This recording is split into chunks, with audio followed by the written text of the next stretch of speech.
The salvage crew found the derelict ship drifting in the Kepler 442 system, its hull scarred by micrometeorite impacts and radiation burns. Captain Sarah Chun adjusted her EVA suit's headlamp as she floated through the airlock of the massive vessel, her boots magnetizing to the deck plates with soft clicks. "Jesus," whispered her engineer, Marcus Webb. Over the comm, "This thing's got to be at least 3 kilometers long." Sarah nodded, sweeping her light across the cavernous cargo bay. The ship was clearly alien in design, with sweeping curves and organic-looking support structures that seemed to flow rather than connect. But what caught her attention wasn't the architecture. It was the complete silence where there should have been the hum of active systems. "Life support's dead," reported Jenny Liu from the bridge of their salvage vessel, the Lucky Strike. "No power signatures at all. Whatever happened here, it happened a long time ago." Sarah's crew had been working the outer rim salvage routes for 12 years, picking through the debris of failed colonies and abandoned mining operations. They'd never found anything like this. Alien ships were supposed to be myths, stories told in spacer bars after too many drinks. The Terran Federation had been expanding outward for 2 centuries and never encountered another intelligent species. "Captain," Marcus called from deeper in the ship. "You need to see this." Sarah followed his voice through a series of corridors that seemed designed for beings much taller than humans. The walls curved overhead, meeting in arched ceilings that gave the passages an almost cathedral-like quality. Emergency lighting strips embedded in the floor cast eerie shadows that danced with each step. She found Marcus standing before a massive door that had been torn apart from the inside. Twisted metal and some kind of crystalline material lay scattered across the floor. Beyond the destroyed barrier lay what could only be described as an engine room, though unlike any Sarah had ever seen.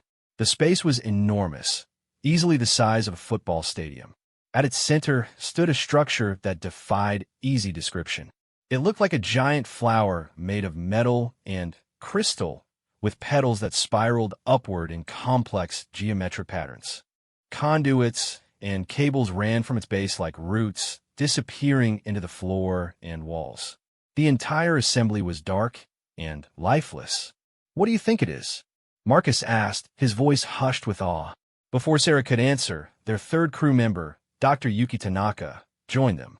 The xenoarchaeologist had insisted on coming along when they detected the ship's unusual energy signatures. She was supposed to be retired, but the lure of a genuine first contact scenario had pulled her out of her comfortable teaching position at Luna University. "It's a warp drive," Dr. Tanaka said with certainty, "but not like anything we use. Our drives create a bubble of twisted space-time around the ship.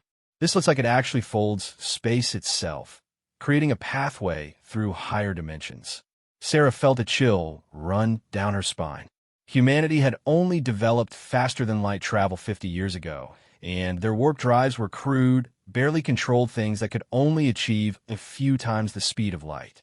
If this alien technology was what Dr. Tanaka thought it was, it represented a quantum leap beyond human capabilities. "Can we salvage it?" Sarah asked, her practical salvager's mind already calculating the potential value. Dr. Tanaka moved closer to the massive device, pulling out a handheld scanner. She frowned at the readings. "The power core is completely dead. Looks like it's been offline for decades, maybe longer. But the structure itself seems intact. If we could figure out how it works, we'd be rich." Marcus finished, grinning behind his helmet visor. Sarah wasn't thinking about money, though. She was thinking about what this could mean for humanity. With technology like this, they could explore the galaxy properly, reach distant star systems in days instead of years. They could find other worlds, other civilizations. "Let's get a full survey of the ship first," she decided. "I want to know what happened here before we start pulling things apart." The next 6 hours revealed a story written in silent corridors and empty rooms. The ship had been a research vessel, apparently abandoned in haste. Personal quarters still contained belongings, though everything was covered in a fine layer of dust. The crew had numbered in the hundreds, judging by the size of the living areas. Dr. Tanaka made the most disturbing discovery in what appeared to be the ship's laboratory section. Banks of computers surrounded examination tables that looked sized for beings about 3 meters tall. Most interesting were the sealed chambers that contained what looked like biological samples. They were studying something, she reported over the comm.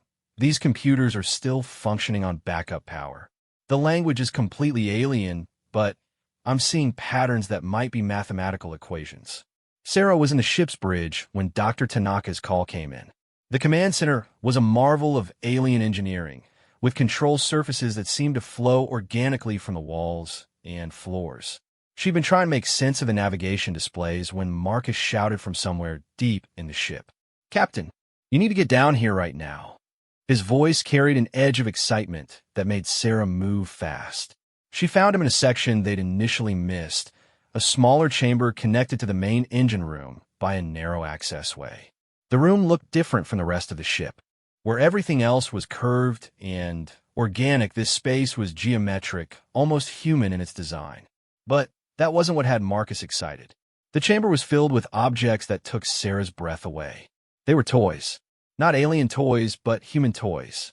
Scattered across workbenches and floating in zero gravity were action figures, building blocks, model spaceships, and electronic gadgets that any Earth child would recognize. "How is this possible?" Sarah whispered, catching a floating stuffed animal that looked like it had come from any toy store on Earth.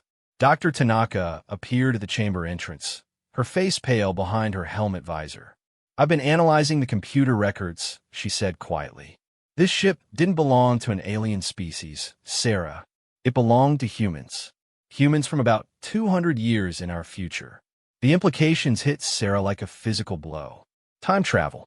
This wasn't first contact with an alien civilization. This was contact with humanity's own future, and something had gone terribly wrong. "The crew," Dr. Tanaka continued, her voice shaking slightly. "According to the logs I've been able to translate, they were refugees.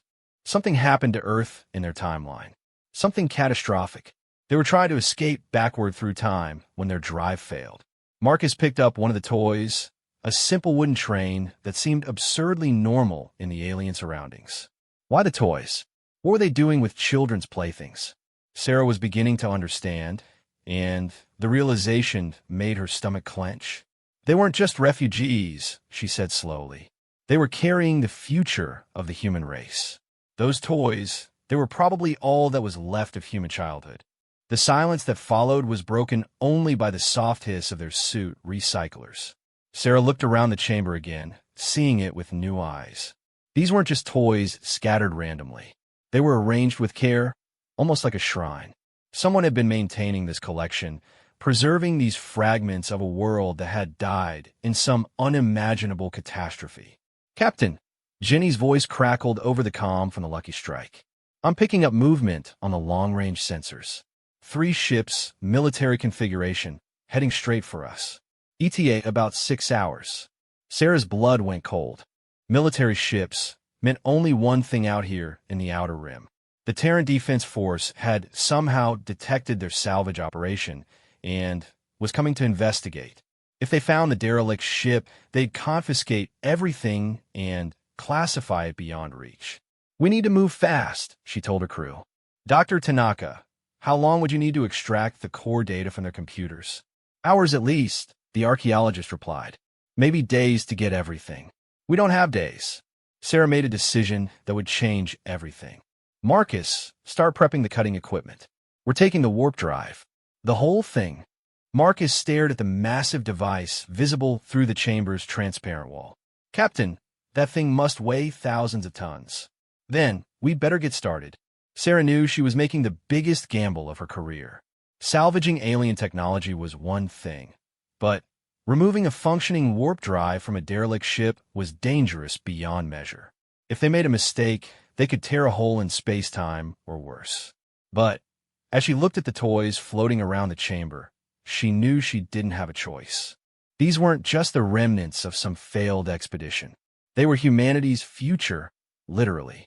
And if there was even a chance that the warp drive could be restored, could be used to prevent whatever catastrophe had befallen Earth in that other timeline, then she had to try. "Dr. Tanaka," she said, "grab everything you can from those computers. Focus on the technical data about the drive. Marcus, let's see if we can figure out how to disconnect this thing without blowing ourselves up. And the toys? Marcus asked, still holding the wooden train.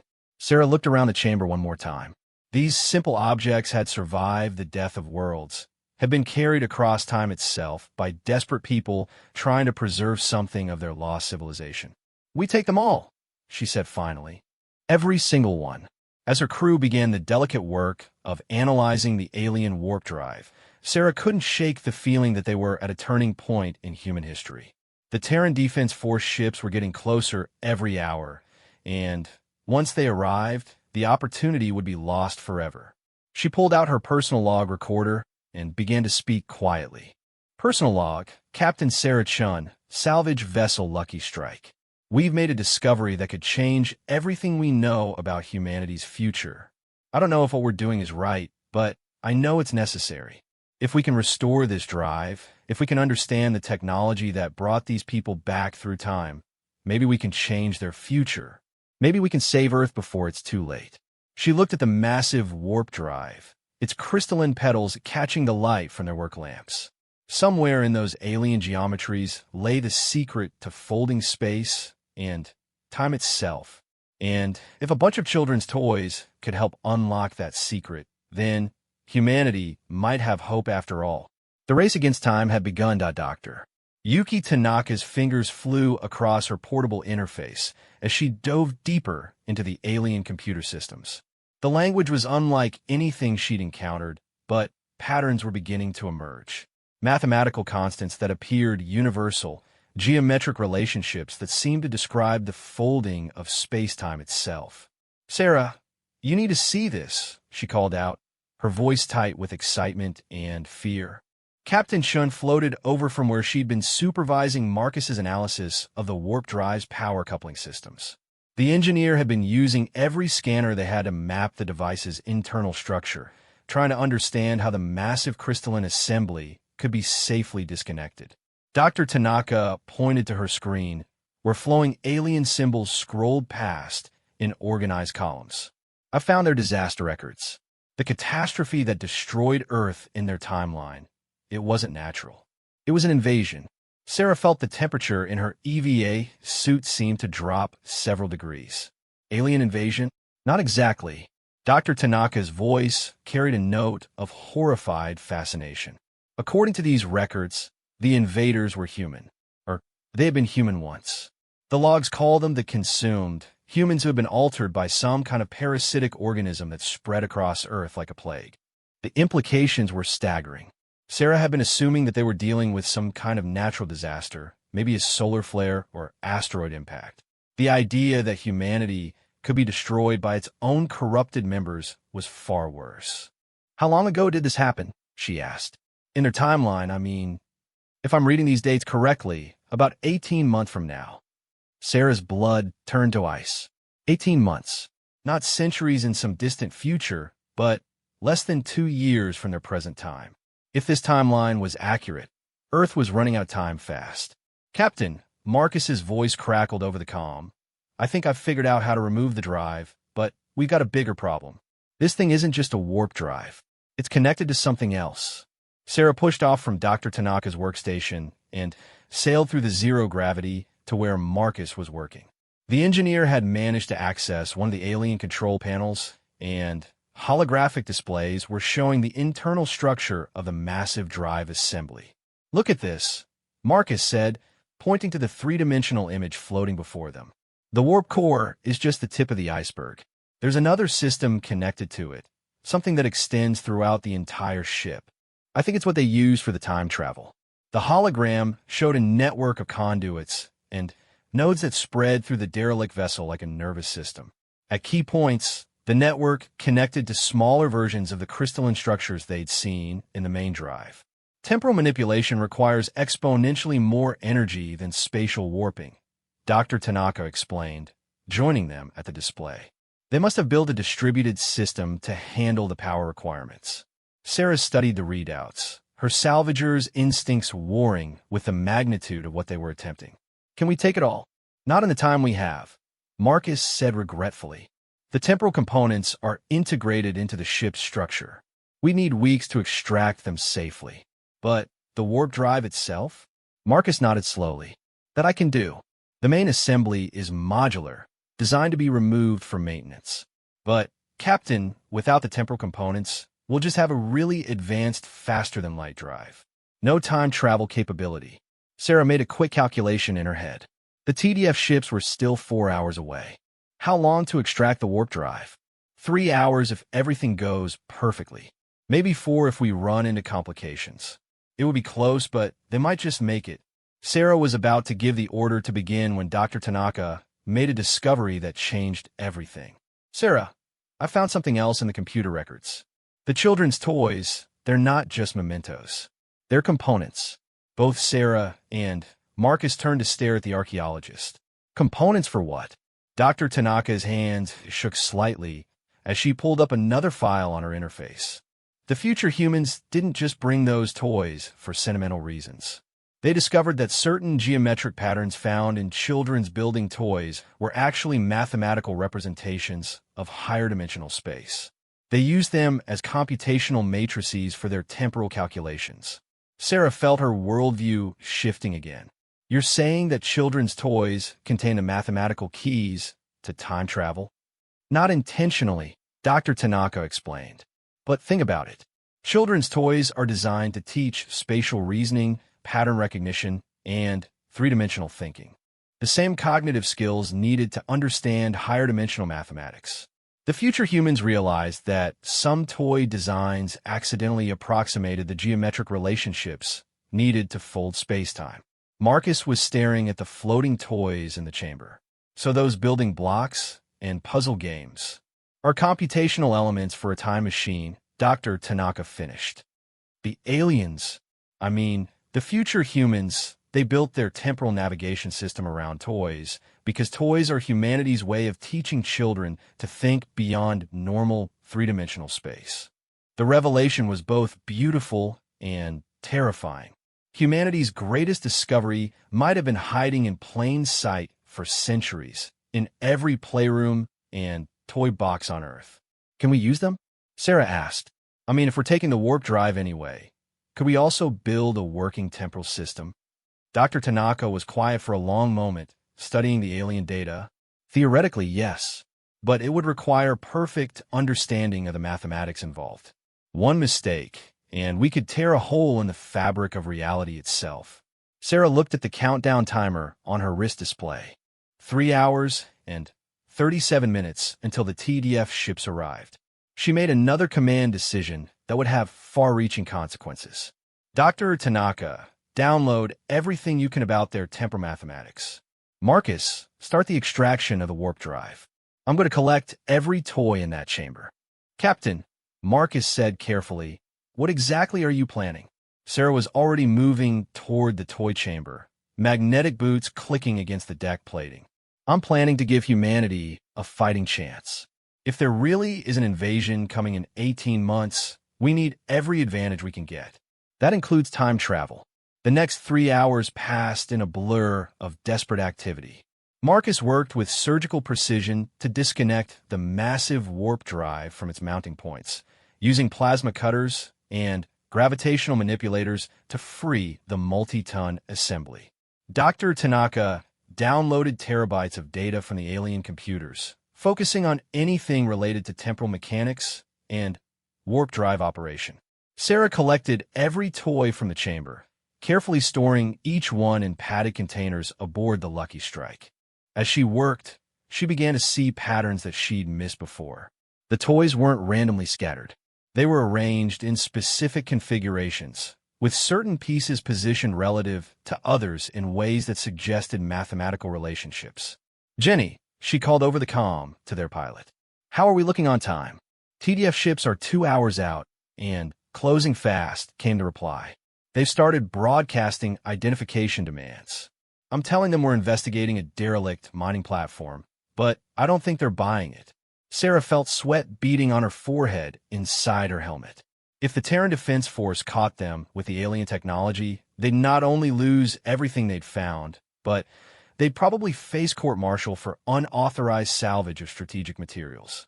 "Marcus, how much longer?" "Almost done," the engineer replied, strain evident in his voice. "Just need to disconnect the final power coupling, and we can move the drive to our ship." The warp drive was a work of art even when dormant. Its crystalline petals caught the light from their work lamps and threw rainbow patterns across the engine room walls. Sarah couldn't help but think that something so beautiful shouldn't exist in a universe where entire civilizations could be consumed by parasitic horrors. "Got it," Marcus announced triumphantly. "Drive is free. Activating gravitational haulers now." The massive assembly began to move with surprising grace, lifted by the same technology that allowed their ship to land on planetary surfaces. It would take another 30 minutes to maneuver the drive through the derelict's corridors and load it aboard the Lucky Strike. "Dr. Tanaka, what's your status?" Sarah asked. "I've got about 60% of their technical database," the archaeologist replied. "The computer systems are starting to fail. Power levels are dropping faster than expected." Sarah made another quick decision. "Leave the computers. We need to go now." As they guided the warp drive through the alien corridors, Sarah couldn't shake the feeling that they were stealing fire from the gods. This technology represented centuries of advancement beyond current human capabilities. In the wrong hands, it could be used to conquer or destroy. In the right hands, it might save the human race. The Lucky Strike's cargo bay had never held anything as valuable as the crystalline warp drive assembly. Marcus worked quickly to secure the device with magnetic clamps and shock absorbers, while Dr. Tanaka connected her portable computers to the drive's diagnostic ports. 30 minutes until the TDF ships arrive, Jenny announced over the ship's intercom. "I've got our jump coordinates laid in. We can be in hyperspace in 5 minutes once everyone's aboard." Sarah took one last look at the derelict vessel before sealing the cargo bay. Somewhere in those empty corridors lay the story of humanity's future, a future where Earth fell to an invasion of corrupted humans, and the survivors fled backward through time, carrying nothing but children's toys and desperate hope. "All hands, prepare for departure," she announced. The Lucky Strike pulled away from the derelict ship, just as the first TDF vessel appeared on their sensors. Sarah watched through the bridge viewports as the military ship moved to intercept the alien derelict, not knowing what they'd find in those silent corridors. "Jump in 30 seconds, Jenny announced. Sarah strapped herself into the captain's chair and looked back at the cargo bay display. The alien warp drive sat secured in their hold, its crystalline surfaces dark, but somehow still promising. Around it, carefully stored in environmental containers, were dozens of children's toys that might hold the key to time travel itself. "Jump initiated," Jenny called out. The stars streaked into lines as the Lucky Strike entered hyperspace, carrying with it technology that could change the course of human history. But as they fled toward the outer rim, Sarah couldn't stop thinking about the timeline they discovered. 18 months until the invasion began. 18 months to figure out how alien warp drives worked, how children's toys could manipulate time, and how to save a world that didn't even know it was in danger. In the cargo bay, the crystalline warp drive waited in darkness, its secrets locked away in geometric patterns that human science barely understood. But somewhere in those same patterns, encoded in the mathematics of folded space and twisted time, lay the tools that humanity would need to fight for its survival. The question now was whether they could unlock those secrets before it was too late. 6 weeks after fleeing the derelict ship, Captain Sarah Chun stood in the converted warehouse on Kepler Station, watching her assembled team work with an intensity that bordered on obsession. The remote mining station had become an unlikely laboratory, its abandoned or processing facilities transformed into humanity's most secret research project. The crystalline warp drive dominated the center of the main workspace, its metallic pedals now connected to dozens of human-built diagnostic systems. Dr. Tanaka had managed to recruit 3 additional xenoarchaeologists and 2 theoretical physicists, all sworn to secrecy about the project's true nature. Marcus had brought in his old engineering crew from the asteroid mining operations, people who knew how to work with exotic matter and high-energy systems. But the real breakthrough had come from an unexpected source.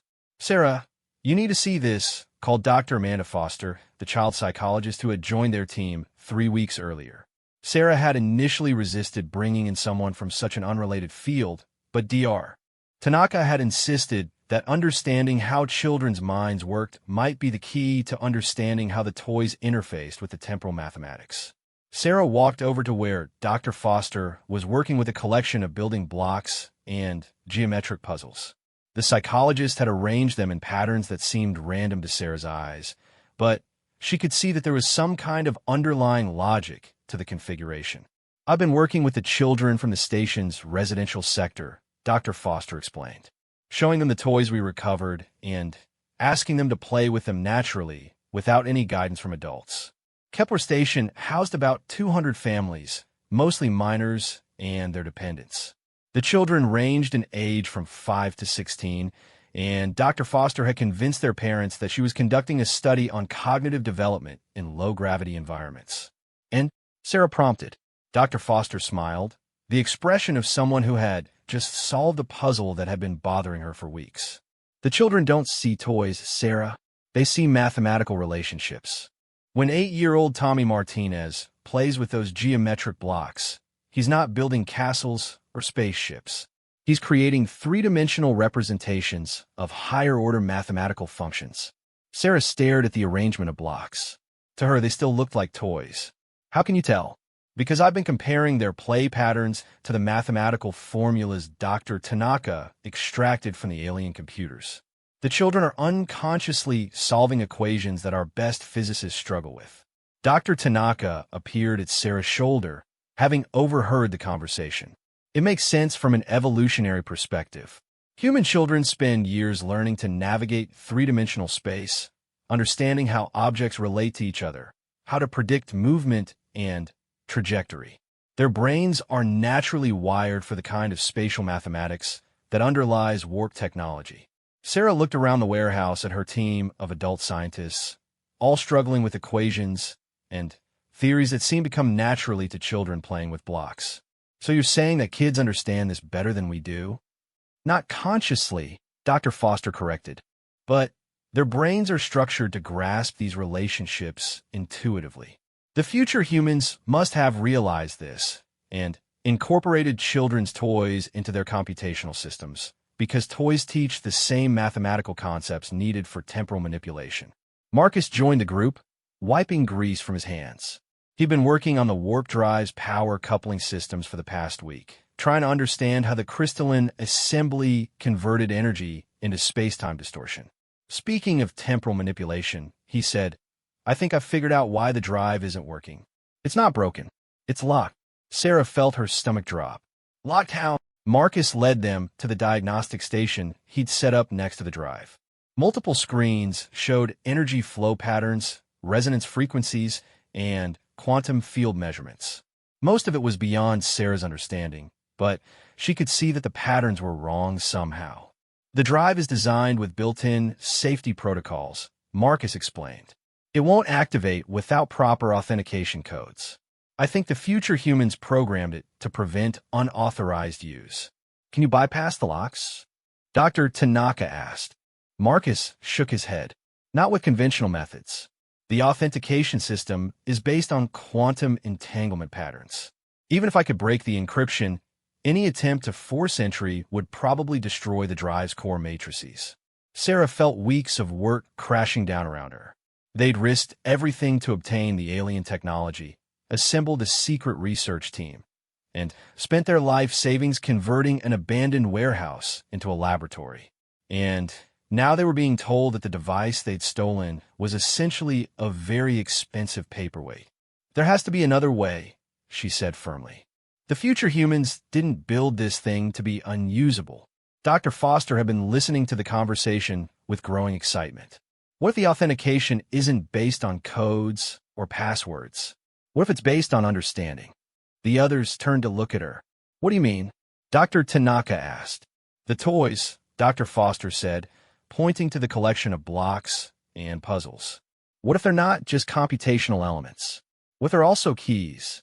The future humans used children's toys in their temporal systems because children understand the underlying mathematics intuitively. Maybe the drive will only activate for someone who demonstrates that same intuitive understanding. Marcus looked skeptical. You're suggesting that we need to play with toys to unlock an advanced alien warp drive? Not play, Dr. Foster corrected. Solve. The toys represent mathematical puzzles. If someone can arrange them in the correct patterns, it might provide the authentication the drive is looking for. Sarah felt a spark of hope. It seemed crazy, but then again, everything about their situation was crazy. How do we figure out the correct patterns? Dr. Tanaka was already pulling up files on her portable interface. I've been analyzing the toy arrangements we found in the derelict ship. They weren't random. The future humans had positioned them in specific configurations relative to each other. For the next 6 hours, the team worked to recreate the exact arrangement of toys they'd discovered aboard the alien vessel. It was painstaking work, requiring precise measurements and careful attention to spatial relationships. Every block, every puzzle piece, every small toy had to be positioned exactly where it had been found. As they worked, Sarah couldn't help but think about the children who had originally played with these toys. Kids who had lived through the collapse of their civilization, who had watched as their world was consumed by parasitic horrors that had once been human.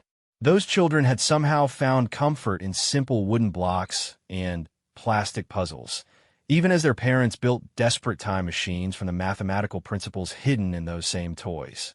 That's the last piece, Dr. Foster announced, placing a small geometric puzzle in its designated position. The team stepped back to look at their work. The toys were arranged in a complex three-dimensional pattern that extended across several tables. To Sarah's eyes, it looked like an elaborate sculpture, beautiful but meaningless. Now what? Marcus asked. Dr. Tanaka consulted her notes. According to the alien records, the authentication process requires a human operator to interact with the toy matrix while the drive's diagnostic systems are active. Sarah looked around at her team.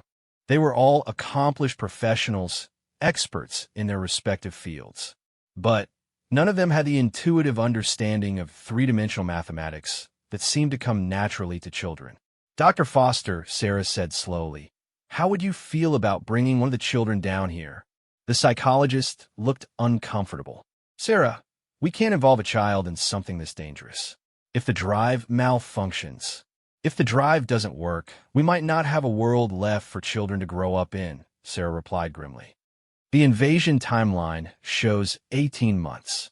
We've already used up 2 of those months. The debate continued for another hour, with ethical concerns warring against practical necessity. Finally, Dr. Foster agreed to approach one of the older children, a 14-year-old named Lisa Park whose parents worked in the station's engineering section. Lisa was mature for her age and had shown particular aptitude with the geometric puzzles during Dr. Foster's previous tests. 2 days later, Lisa Park stood in the warehouse looking at the assembled toys with a focused attention that only children could bring to a puzzle. Sarah watched nervously as the teenager moved around the arrangement, occasionally reaching out to adjust the position of a block or rotate a geometric shape. It's not quite right, Lisa said after several minutes of study. These pieces want to be connected, but they're not talking to each other properly. Sarah exchanged glances with Dr. Tanaka. What do you mean by talking to each other? Lisa looked up with a slightly exasperated expression that teenagers reserve for adults who didn't understand obvious things. The patterns. They're mathematical conversations. This piece is asking a question, and that piece should be giving the answer, but they're not aligned properly. Moving with the confidence of someone who understood exactly what she was doing, Lisa began rearranging elements of the toy matrix. She worked quickly, but carefully, making adjustments that seemed minor to the adult observers, but were apparently critical to the overall pattern. There, she said finally, stepping back from the completed arrangement. Now, they're talking properly.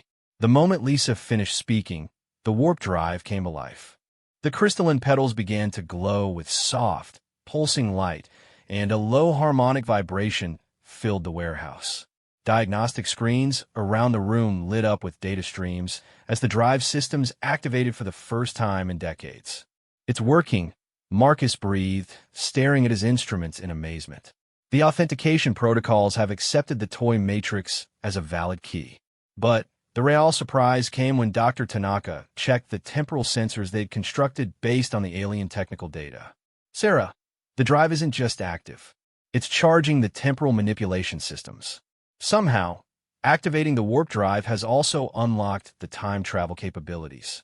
Sarah felt her heart racing as she realized what this meant. They hadn't just recovered an advanced, faster-than-light drive. They had a working time machine, the only one in human space. With it, they might be able to change history itself, to prevent the invasion that would destroy Earth in the timeline they discovered. Lisa was still studying the glowing warp drive, her teenage face reflecting the crystalline light. "It's beautiful," she said softly.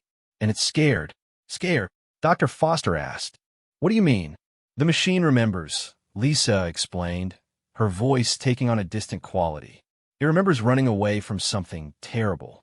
It doesn't want to go back." Sarah felt a chill run down her spine. If Lisa was right, if the drive somehow retained memories of its previous use, then it had experienced the fall of Earth firsthand. It had been part of humanity's desperate flight backward through time, carrying the last remnants of their civilization away from a world consumed by horror. "Can you talk to it?" Sarah asked quietly. "Can you convince it to help us?"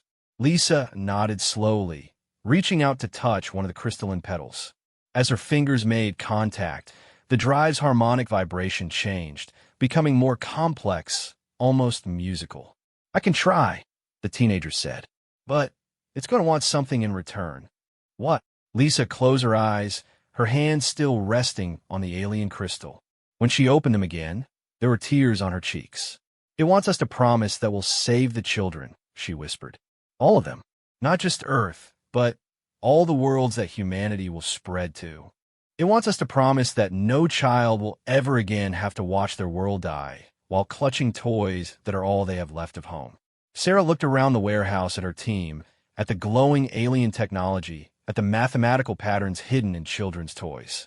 She thought about the future timeline where Earth fell to an invasion of corrupted humans, where the survivors fled through time itself, carrying nothing but hope and toy blocks. She thought about Lisa Park, a 14-year-old girl who could solve mathematical equations that baffled PhD physicists, who could communicate with alien machines through the language of play and wonder. "Tell it we promise," Sarah said firmly. "Tell it that humanity will do whatever it takes to protect our children, no matter how far we have to travel through space or time to do it." Lisa smiled through her tears and pressed both hands against the crystalline surface. The warp drive's glow intensified, and Sarah could swear she heard something like a sigh of relief echo through the harmonics. The time machine was ready. Now, they just had to figure out how to use it to save the world. 3 months after activating the alien warp drive, Sarah Chen stood on the bridge of the Lucky Strike, now extensively modified to accommodate the crystalline time machine. The ship hung in space just outside Earth's solar system. Cloaked by technology they'd reverse-engineered from the future vessel's stealth systems. The past weeks had been a whirlwind of discovery and preparation. Working with Lisa Park and a carefully selected group of children from across human space, they'd unlocked more secrets from the toy matrices than Sarah had thought possible. Each child seemed to understand different aspects of the temporal mathematics, their young minds grasping concepts that adult scientists could barely comprehend. "Temporal sensors are showing massive distortions around Jupiter," reported Dr. Tanaka from her science station. "The invasion fleet is beginning to arrive, just as the future records predicted." Sarah nodded grimly. They'd been monitoring subspace communications for weeks, watching as reports of strange ship sightings and mysterious disappearances began filtering in from the outer colonies. The pattern matched perfectly with the alien records from the derelict vessel. The consumed were coming, and Earth had no idea what was about to hit them. "Marcus, what's our status on the temporal displacement system?" The engineer looked up from his console, exhaustion clear in his features. "All systems show green, Captain. The drive is ready for a time jump whenever you give the word. But I have to remind you that we've only run simulations. We have no idea what actually traveling backward through time will do to us." Sarah understood the risks. The future humans had developed their time travel technology over decades of research and testing. Her team had reverse engineered it in months, guided by the intuitive understanding of children who played with mathematical toys like they were simple puzzles. Dr. Foster, how are our young consultants handling the stress? The child psychologist glanced toward the auxiliary bridge where Lisa Park and 5 other teenagers were working with the toy matrices that controlled the temporal navigation system. They're remarkable, Sarah. Most adults would be terrified by what we're asking them to do. These kids treat it like the most important game they've ever played. That was exactly what worried Sarah. To the children, manipulating space-time was just an extension of the pattern recognition games they'd grown up with.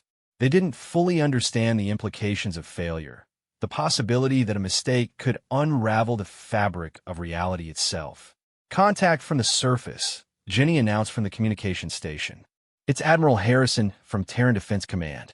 Sarah felt her stomach clench. Admiral Harrison was one of the few high-ranking military officers who knew about their discovery of the alien technology. Getting him to believe their story about time travel and future invasions had taken weeks of careful documentation and demonstration. Even now, she wasn't sure he fully trusted them.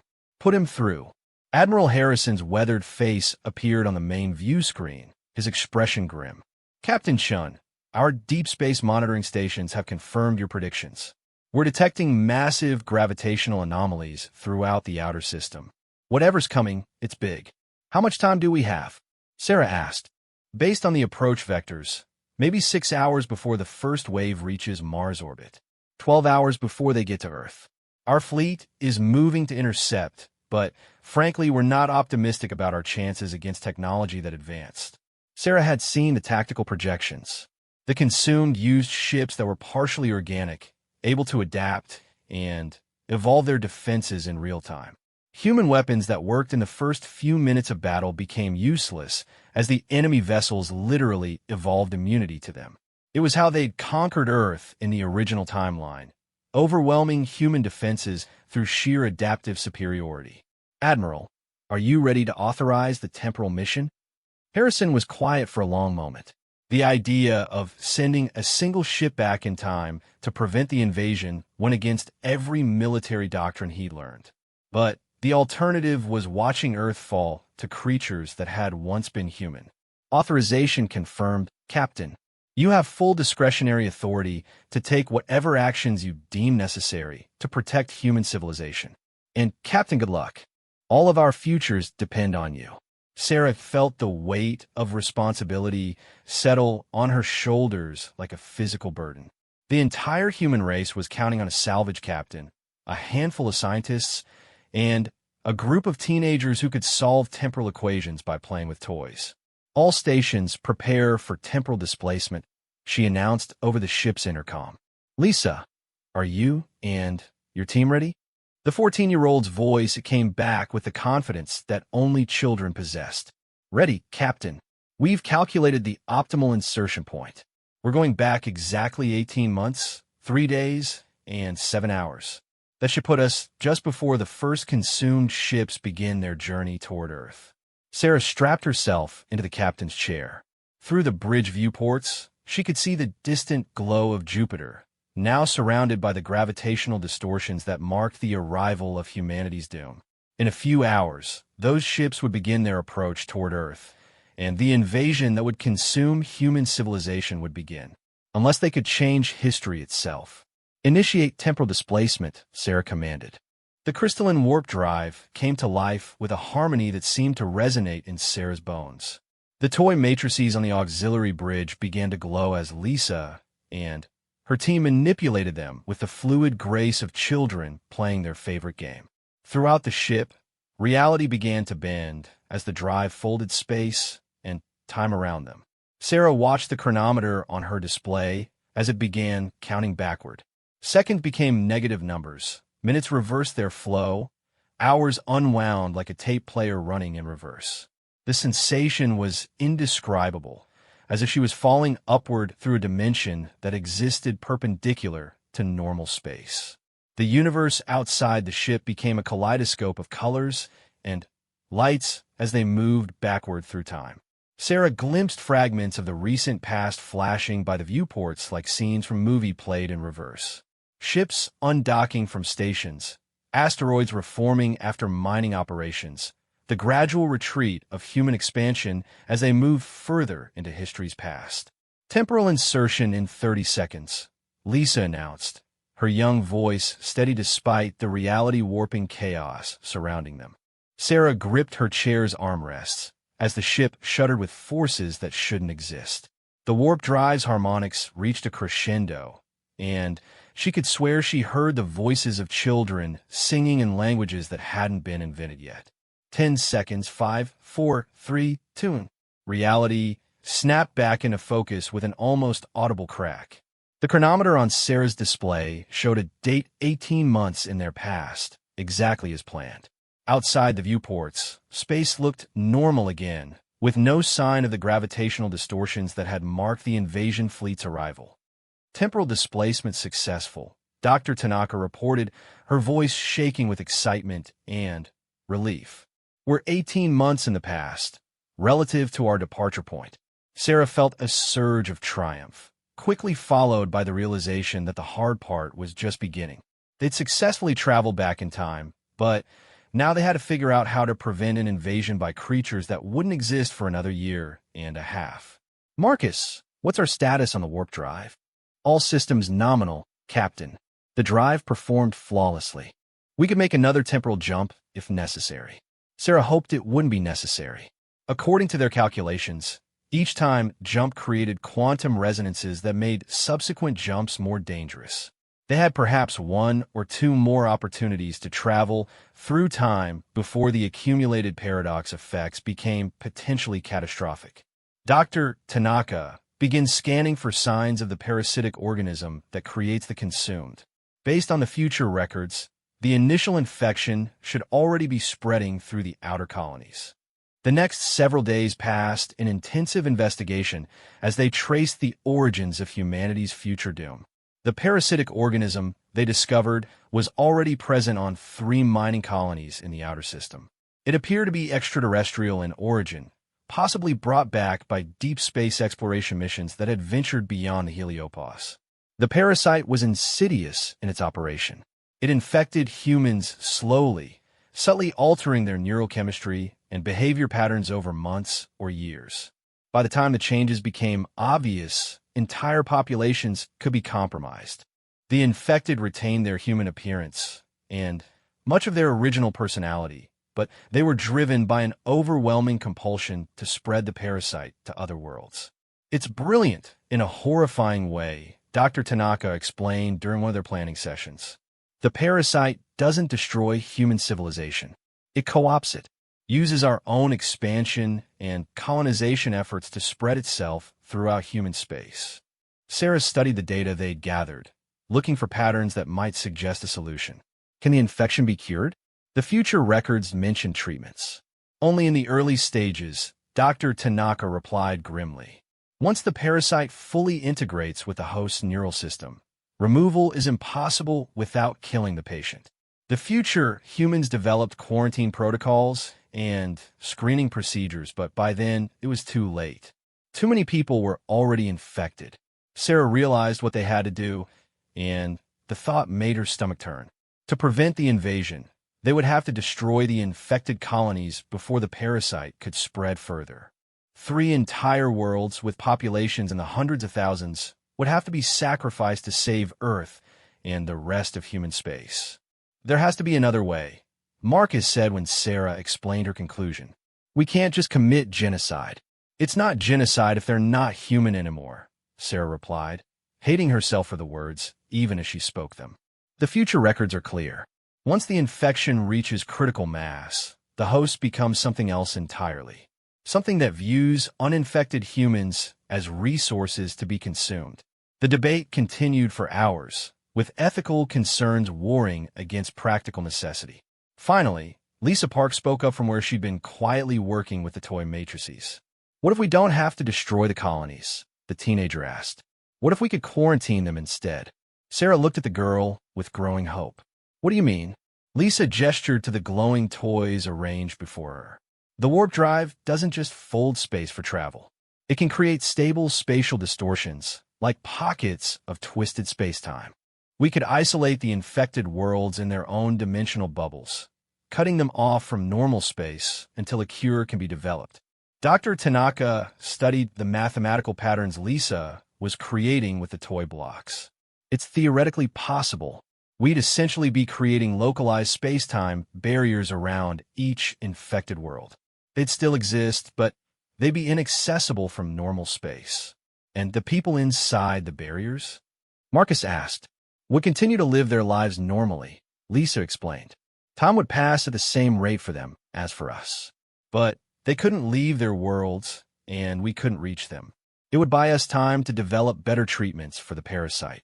Sarah felt a weight lifting from her shoulders.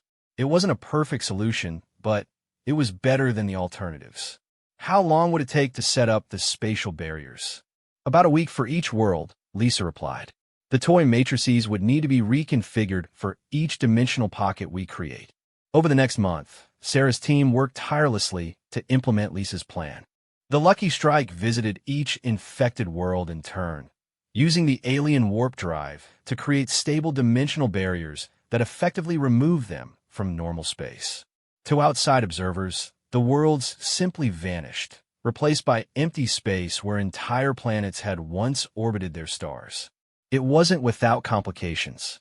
The spatial distortions required enormous amounts of energy, forcing them to make multiple trips to gather exotic matter from neutron star systems.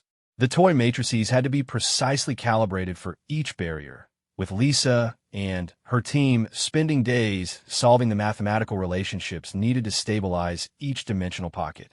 But when it was over, the 3 infected worlds were safely quarantined in their own dimensional bubbles, unable to spread the parasite to the rest of human space. The invasion timeline they discovered aboard the derelict ship was broken, replaced by a future where Earth remained free and human civilization could continue to expand among the stars. It's done, Sarah announced as they watched the final spatial barrier stabilize around the last infected world.